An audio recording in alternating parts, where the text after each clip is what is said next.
பூஜ்யாய ராகவேந்திராய சத்யதர்மரதாய ச பஜதாம் கல்பவ்ருக்ஷாய நமதாம் காமதேனுவே கிருஷ்ணாய வாசுதேவாய தேவகி நந்தனாய ச நந்த கோபகுமாராய கோவிந்தாய நமோ நமஹ. ஐந்தாவது வேதம் என்று போற்றப்படும் மகாபாரதம் பார்த்து வருகிறோம். இப்பொழுது அக்ஞானவாசம், வனவாசம் இது இரண்டும் நிறைவேற்றது. விராட்ட நகரத்திலே எவ்வளவு எதிர்ப்பாடுகள் வந்தாலும் யார் கண்ணிலும் படாதபடி பாண்டவர்கள் தங்களுடைய அந்த அக்ஞான வாசத்தை முடித்திருந்தனர். இப்போ இதுவரை நாம கேட்டது விராட்ட பருவம்.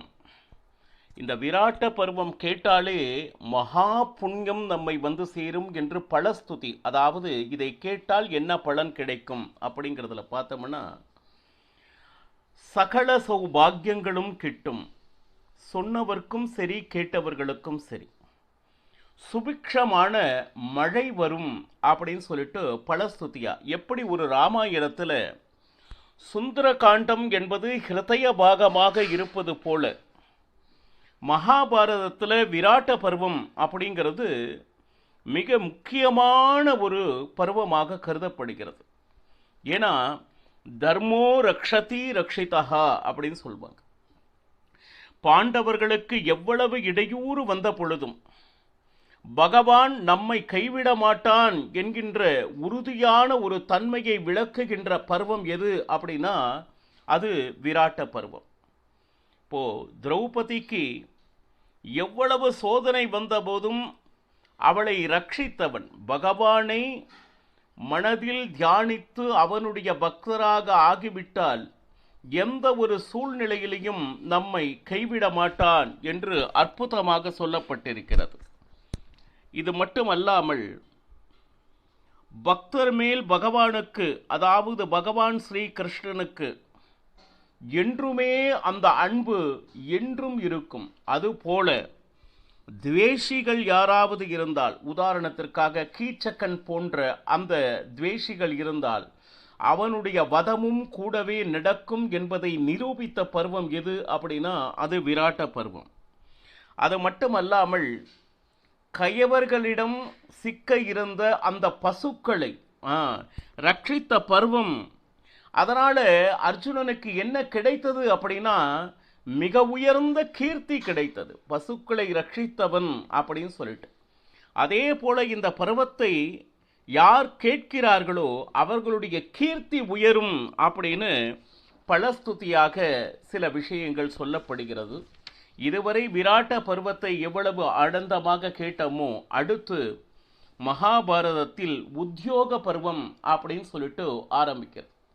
இப்போ பாண்டவர்கள், கிருஷ்ணன், பலராமன், சாத்தகி மற்றும் விராட்டராஜன், இப்படி பாண்டவர்களை சேர்ந்த அத்தனை பேரும் சரி உப பிரலாபல க்ஷேத்திரம் அப்படின்னு சொல்லிட்டு, அது எப்படின்னா விராட்ட தேசத்திற்கு அருகிலே இருக்கக்கூடிய இடத்தில் அனைவரும் கூடினர் சபையாக. எதுக்கு அப்படின்னு கேட்டிங்கன்னா, இனி அடுத்து நாம் என்ன செய்வது அப்படின்னு சொல்றதுக்காக இவங்க அத்தனை பேரும் பாண்டவர்கள் சகிதம் கூடினர். இப்போ அவங்க என்ன, பகவான் கிருஷ்ணன் பாண்டவர்களுக்காக எழுந்து நின்று பேசத் தொடங்கினான். சரி, என்ன அப்படின்னு கேட்டிங்கன்னா, பாண்டவர்கள் மோசமான அந்த விளையாட்டான அந்த பகடை ஆட்டத்திலே அதர்மத்தினால் சரி அவர்களுடைய அனைத்து செல்வங்களையும் துரியோதனாதிகள் அபகரித்து இருந்தனர். இதையே கிருஷ்ணன் வரையிலும் சொல்றான், அது மோசமான அதர்மமான தார்மீகமல்லாத ஒரு விளையாட்டு அப்படின்னு சொல்லிட்டு சொல்ற. அப்போ இதற்கு உட்பட்டு அதற்கு இவர்கள் விதித்த அந்த காடு செல்ல வேண்டும் வனவாசத்திற்கு அப்படிங்கிற ஒரு விஷயத்தை அதை அப்படியே ஏற்றுக்கொண்டவன் தர்மராஜ். இதுவரை 12 வருட வனவாசமும் 1 வருட அக்ஞான வாசமும் அந்த தர்மத்திற்கு கட்டுப்பட்டு அதை நல்லபடியாக முடித்திருக்கிறான்.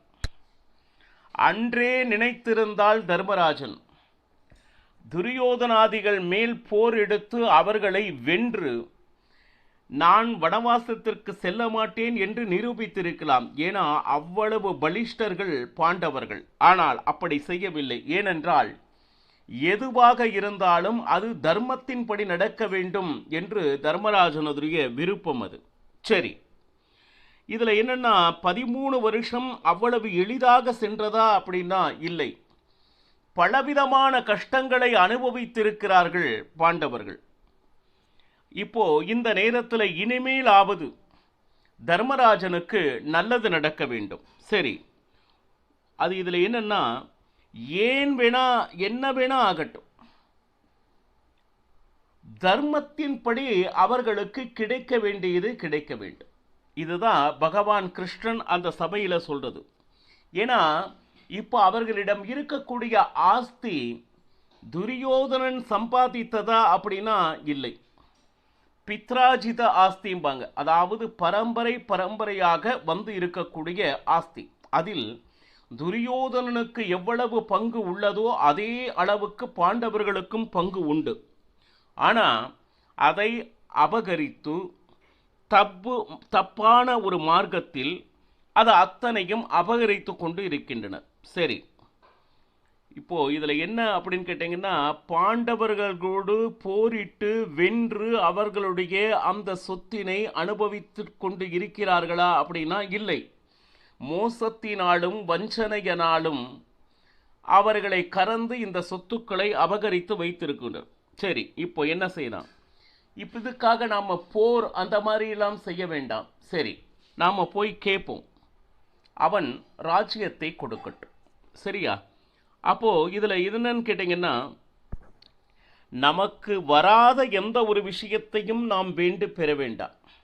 நமக்கு நியாயமாக வருகின்ற எதுவாக இருந்தாலும் அது தர்மத்தின்படி வருவதாக இருக்கட்டும் அப்படின்னு இதெல்லாம் சொல்றான். ஏன்னா இந்திரபிரஸ்தம் என்கின்ற அற்புதமான ஒரு விஷயத்தை கட்டினவன் யார் அப்படின்னா பாண்டவர்கள் தானே. ஒன்றுக்கும் பிரயோஜனம் இல்லாத ஒரு காட்டினை கொடுத்தான்.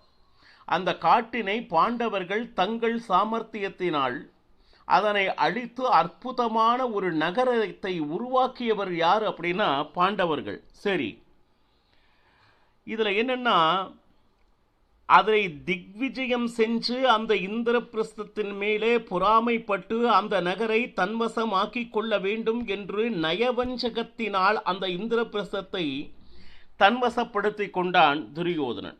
சரி, இப்போ இதுல என்னன்னு கேட்டீங்கன்னா, அவர்கள் இது மட்டுமா செய்தார்கள் அப்படின்னா, வனவாச சமயத்திலே பாண்டவர்களை வேண்டுமென்றே அவமானப்படுத்த வேண்டும் என்று எவ்வளவு உபத்திரவம் கொடுக்க முடியுமோ அத்தனையும் கொடுத்தவன் துரியோதனாதிகள். இப்போ அதையெல்லாம் இப்போ நாம ஞாபகத்தில் வைக்க வேண்டாம். அவன் உபத்திரம் கொடுத்தான் அப்படிங்கிறது வேணாம். ஏன்னா அடுத்து ஒரு கேள்வி நாம் போய் கேட்கலாம். ஒருவேளை துரியோதனன் மறுத்தால் என்ன செய்வது? கொடுக்காமல் இருந்தால் என்ன செய்யலாம் அப்படின்னா கொஞ்சம் நினைச்சு பாருங்க. இப்ப நம்ம கிட்ட இருக்கக்கூடியது ரொம்ப குறைவான சைன்யமே. ஏன்னா ஒரு ராஜ்யம் அப்படின்னு இருந்தா அதற்கு உண்டான சைன்யங்களும் இருக்கும். ஆனா இப்ப துரியோதனாதிகளுக்கிட்ட இருக்கக்கூடியது மிகப்பெரிய சைன்யமாக இருக்கிறது. ஆனால் இதனை வைத்துக்கொண்டு பாண்டவர்கள் மேலே யுத்தம் பண்ணால் அவர்கள்தான் ஜெயிப்பார்கள் அப்படின்னு மட்டும் நினைக்காதீங்க. பாண்டவர்களுடைய திறமை மிக மிக மிக மிக அதிகம். அவ்வளவு எளிதில் வெல்ல முடியாது. ஏன்னா பாண்டவர்கள் சைன்யத்தின் மேல நம்பிக்கை வைப்பவர்கள் அல்ல, தங்கள் மேல் நம்பிக்கை வைப்பவர்கள், கிருஷ்ணன் மேல் பக்தி வைப்பவர்கள். அப்படின்னு சொல்லிட்டு சைன்யம் குறைவாக இருக்கு கம்மியா இருக்குன்னு சொல்லிட்டு அவர்களுடைய பலத்தை நாம ஏதாச்சும் எடை போட்டோம்னா அது மிகப்பெரிய தவறாகிவிடும். இதெல்லாம் கிருஷ்ணனே சொல்றான் பாருங்க. சரி, ஏன் கிருஷ்ணன் இதனால இதையெல்லாம் பாண்டவருக்காக பேசுறான்னு பார்த்தா, பகவான் என்றைக்கும் தன்னுடைய பக்தர்களை விட்டு கொடுப்பதில்லை. அவர்களுக்கு எப்பெல்லாம் ஒரு ஆபத்தோ, இப்போ அஞ்ஞானவாசம் முடிஞ்சது, இனி பாண்டவர்கள் போய் கேட்டு பெற வேண்டிய நிலையில் இருக்கிறார்கள். இந்த நேரத்தில் கிருஷ்ணன் பகவான் நேரடியாக வந்துட்டான். பார்த்தீங்களா? உங்களுக்கு அந்த கஷ்டம்லாம் வேண்டாம், நான் பார்த்துக்கிறேன் அப்படின்னு சொல்லிட்டு கூட நின்று பாண்டவர்களுக்காக இவன் வக்காலத்து பேசுகிறான். அது மட்டுமல்ல, இந்த நேரத்தில் இதையெல்லாம் கேட்டான். பலராமன் கேட்டு எழுந்து நின்றார். என்ன அப்படின்னு கேட்டிங்கன்னா, கிருஷ்ணன் இதுவரை பேசியது சரியே, ஆனால் துரியோதனிடம் போய் கேட்க வேண்டும். ஆனால் உரிமை இருப்பதாக அதட்டியோ உருட்டியோ கோபப்பட்டோ தயவு செய்து கேட்காதீர்கள். வேணா ஒன்று செய்யலாம், அரை ராஜ்யம் அவன் எடுத்து கொள்ளட்டும், அரை ராஜ்யம் வேண்டுமானால் பாண்டவர்களுக்கு கொடுக்கட்டும். இது பலராமன் சொல்றான். எந்த காரணத்திலும் கோபத்தினாலும் நீங்கள் ஏதாவது கேட்டால் துரியோதனிடம் ஒரு சல்லி பைசா கூட வாங்க முடியாது. இதை சொல்றது யார் அப்படின்னு கேட்டீங்கன்னா பலராமன். ஏன்னா பாண்டவருக்கு எப்பவுமே துரியோதனன் மேலே கோபம். இவனுடைய பேச்செல்லாம் எப்படி இருக்குன்னா, துரியோதனன் பக்கம் இருந்து பேசுவதாக பலராமன் எப்பவுமே பேசுவான். இப்போ எப்படி அப்படின்னு கேட்டிங்கன்னா, பகடை ஆட்டம் நடந்ததுன்னு அப்படின்னு சொல்றாங்க. இதுக்கு யார் காரணம் அப்படின்னா, பகடை ஆட்டத்தில் தான் பிரவீணன் என்ற அந்த நினைப்பு தானே காரணம். அவங்க வர சொன்னா வந்தது யார்? தர்மராஜன். வரமாட்டேன் என்று சொல்லி இருக்க வேண்டியது தானே. சரி, இதெல்லாம் நடந்துச்சு இல்லையா? தர்மராஜன் வேண்டாம், நான் பகடை ஆட மாட்டேன் அப்படின்னு சொல்லி இருந்தா யார் அவனை கையை பிடித்து உட்கார வைக்க சொல்கிறார்கள்? கொஞ்சம் நினைச்சு பாருங்க. ஒன்று, ஹீ இஸ் நாட் எக்ஸ்பர்ட். அவன் பகடை ஆட்டத்தில் வல்லுனனா அப்படின்னு கேட்டீங்கன்னா கண்டிப்பாக இல்லை. சரி, அது ஒவ்வொன்றாக பணயமாக வைத்து ஒவ்வொன்றாக இழந்து கொண்டிருந்தான். இது யாருடைய தப்பு? முதன்முறை ஆட்டத்தில் தோல்வியுறும் பொழுதே சரி, இனி நான் போரும், இதற்கு மேல் நான் ஆடல அப்படின்னு சொல்லிட்டு எழுந்திருக்க வேண்டியது தானே. அப்ப மேலும் மேலும் மேலும் அந்த ஆட்டத்தின் மேல் இந்த மயக்கத்தினால் அனைத்தையும் இழந்தது தர்மராஜன் தானே.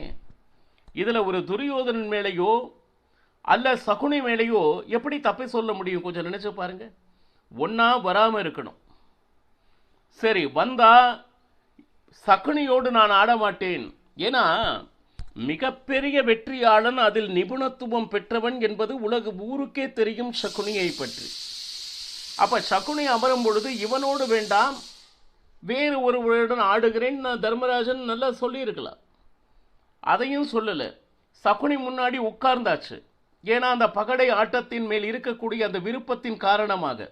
சரி, எப்பொழுது தோல்விகள் ஒன்றன் பின் ஒன்றாக வருகிறதோ அப்பொழுது இந்த ஆட்டம் இத்தோடு போதும் என்று எழுந்திருக்க தெரியாத தர்மராஜன் இப்பொழுது முழு பழியையும் துரியோதனன் மேலும் சகுனியின் மேலும் போடுவது சரியா? பலராமன் பாருங்க, இத்தனைக்கும் பாண்டவர்களுக்கு சகிதமான தோழர்களாக இருக்கக்கூடிய அந்த சபையிலே கிருஷ்ணன் பாண்டவர்களுக்கு சாதகமாகவும், அதே சமயம் பலராமன் துரியோதனன் பக்கத்தில் இருக்கக்கூடிய நியாயத்தையும் அப்படின்னு நியாயம் என்று நினைத்து கொண்டு அவனுடைய கருத்தை முன்வைக்கிறார். இப்போ துரியோதனன் மோசம் செய்தான் அப்படின்னு நீங்க பேசிட்டு இருக்கிறீங்க, அது தப்பு அப்படிங்கிறது என்னுடைய கருத்து அப்படிங்கிறார். எல்லா பழியும் தர்மராஜன் மேலதான். அவன் நினைத்திருந்தால் இந்த ஆட்டத்தை தவிர்த்திருக்க முடியும். ஆனால் அதன் மேல் இருக்கக்கூடிய மோகத்தினால் அத்தனையும் இழந்தது தர்மராஜனை தவிர துரியோதனனுக்கும் சகுனிக்கும் இதுக்கு சம்பந்தம் இருக்குன்னு நீங்க பேசுறது தப்பு அப்படிங்கிறான். இதுல என்னன்னா, இப்போ என்ன பண்ணணும்னா, நீங்க போய் அவங்கிட்ட சௌமியமாக பேச வேண்டும். அதாவது கெஞ்சி கேட்கணும் அப்படின்னு பலராமன் சொல்றான். அதாவது அவனை வேண்டணும். ஐயா, எனக்கு ஏதாவது ஒரு நகரமாவது ஒரு தேசமாவது ஒரு கிராமமாவது கொடுக்க வேண்டும் என்று துரியோதனன் கிட்ட கெஞ்சி கேட்டால் ஒருவேளை அவன் கொடுத்தாலும் கொடுப்பான். இதுல என்னன்னா, எந்த காரணத்திலும் எனக்கும் யுத்தம் வரும் விருப்பம் கொஞ்சம் கூட கிடையாது. அவனுக்கு தெரியும் யுத்தம் வந்தால் துரியோதனாதிகள் முடிந்து விடுவார்கள். அப்போ யுத்தத்தை விரும்பவில்லை பலராமனும். சரி, இப்படி கெஞ்சி கேட்கும் போது ஒருவேளை துரியோதனன் ஒப்புக்கொண்டாலும் ஒப்புக்கொள்ளலாம். அதனால உரிமையோடோ கோபத்தோடோ நீங்கள் துரியோதனிடம் பேசினால் நிச்சயமாக எதுவும் கிடைக்காது என்பதை பலராமன் தன்னோட கருத்தாக விடுந்தான். இதை கேட்ட உடனே யாருக்கு கோபம் வந்ததோ இல்லையோ, சாத்தகி அங்க உட்கார்ந்துருந்தான். பயங்கரமான கோபம். எங்க உட்கார்ந்துட்டு என்ன பேசிட்டு இருக்க நீ?